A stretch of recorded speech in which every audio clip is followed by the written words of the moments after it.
Assalamualaikum warahmatullahi wabarakatuh. Hari ini adalah pembelajaran terakhir materi mata pelajaran bahasa Arab dan kita akan membahas tentang struktur kalimat yang terdiri dari mubtada dan khobar. Dalam bahasa Arab, mubtadaun wa khobarun.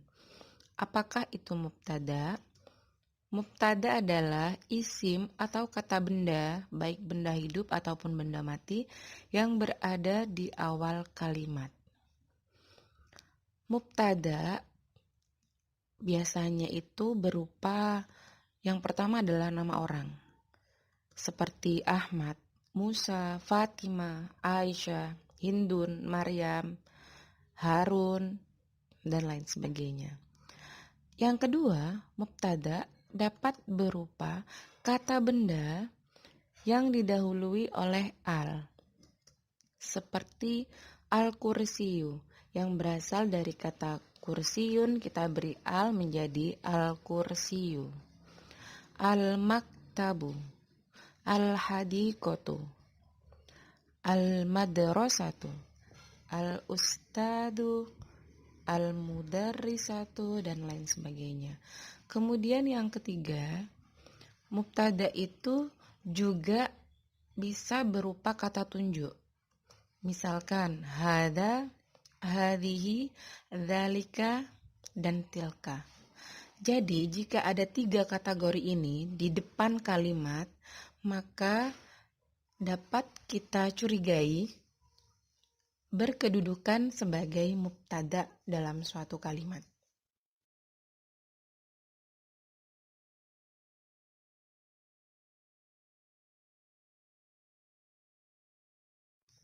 Selanjutnya adalah khobar. Khobar adalah penyempurna faedah atau yang menyempurnakan arti dalam suatu kalimat. Dapat berupa pemberi informasi ataupun keterangan yang ada dalam kalimat. Khobar yang akan kita pelajari dalam pertemuan hari ini adalah yang pertama khobar mufrad atau tunggal. Khobar yang terdiri dari satu kata. Yang kedua adalah khobar syibhul jumlah, yaitu khobar yang didahului oleh huruf jar seperti fi yang artinya di dalam atau ala di atas, maupun didahului oleh dorof atau kata keterangan seperti amama di depan, waro'a di belakang, tahta di bawah, bijiwari, dan juga fauqa. Khobar biasanya terletak setelah mubtada, tapi di lain waktu bisa juga khobar itu didahulukan setelah mubtada.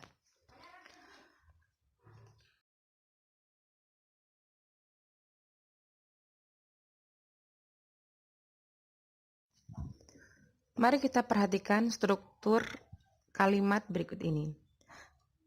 Contoh yang pertama, al-mudarrisatu mahiratun. Al-mudarrisatu sebagai mubtada karena ada kata benda di awal kalimat yang didahului dengan al. Kemudian mahiratun sebagai khobar. Yang kedua, al-hakibatu jadidatun. Al-hakibatu mubtada, jadidatun khobar. Khobar yang terdiri dari satu kata seperti dua contoh kalimat tersebut merupakan khobar mufrad, khobar tunggal. Selanjutnya contoh yang ketiga, Muhammadun amamal fasli. Muhammad sebagai mubtada, Muhammad adalah nama orang dan terletak di awal kalimat. Maka Muhammad adalah mubtada. Amamal fasli sebagai khobar. Harun bijiwari saburati. Harun sebagai mubtada, bijiwari saburati khobar. Selanjutnya, Ali wa Ahmad fil hadiqati. Ali wa Ahmad adalah mubtada, fil hadiqati adalah khobar. tiga contoh kalimat ini khobarnya merupakan khobar syibhul jumlah karena didahului oleh huruf jar dan juga dzaraf. Amama, bijiwari, dan fi. Kemudian contoh selanjutnya al-kitabu alal maktabi. Al-kitabu adalah kata benda didahului oleh al. Al-kitabu sebagai mubtada, alal maktabi khobar. Ini juga khobar syibhul jumlah. Kemudian selanjutnya hadza fauzan. Hadza adalah isim isyarah atau kata tunjuk yang berada di awal kalimat, maka hadza adalah mubtada. Fauzan sebagai khobar. Hadhihi madrasatun. Hadhihi mubtada. Kemudian madrasatun adalah khobar.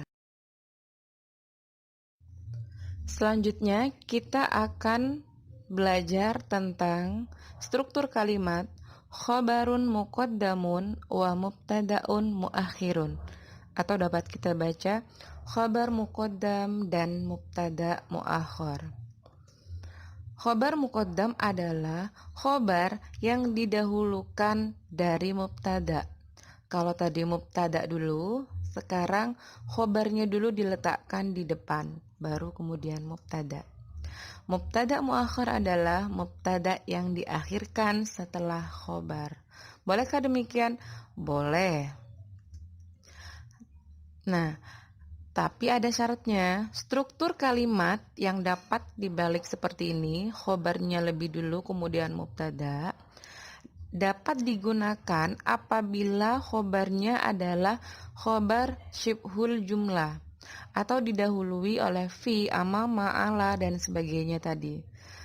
Jika khobar mufrad, maka tidak bisa dibolak-balik menjadi khobar muqaddam dan mubtada muakhir, karena yang bisa hanya merupakan khobar yang syibhul jumlah saja. Perhatikan contoh kalimat berikut yang strukturnya berupa mubtada khobar, kemudian akan kita ubah menjadi khobar muqaddam dan mubtada muakhir. Syaratnya adalah kalimat tersebut syibhul jumlah. Yang pertama, Fatimatu fil baiti. Fatimah mubtada, fil baiti khobar. Akan kita ubah khobarnya terlebih dahulu, maka menjadi fil baiti Fatimatu.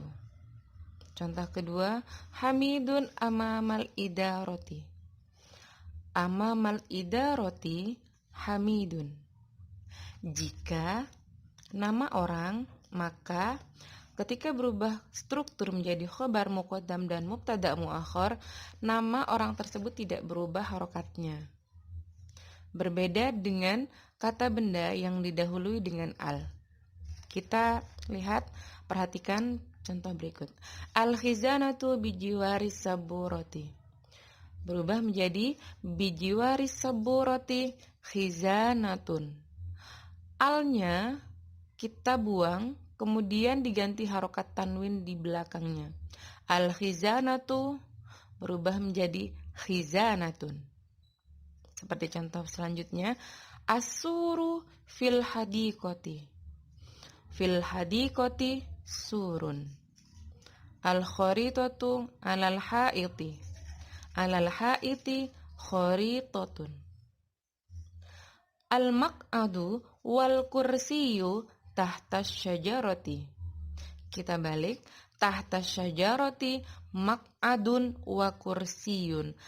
Alnya dari kedua kata tersebut, al-maq'adu dan al-kursiyu, dihilangkan menjadi maq'adun wa kursiyun karena kedudukannya sebagai mubtada muakhir atau mubtada yang diakhirkan dengan menghapus al. Syukron ala ihtimamikum. Terima kasih atas perhatiannya. Semoga menjadi ilmu yang bermanfaat dan bisa dimudahkan nanti ketika ujian. Wassalamualaikum warahmatullahi wabarakatuh.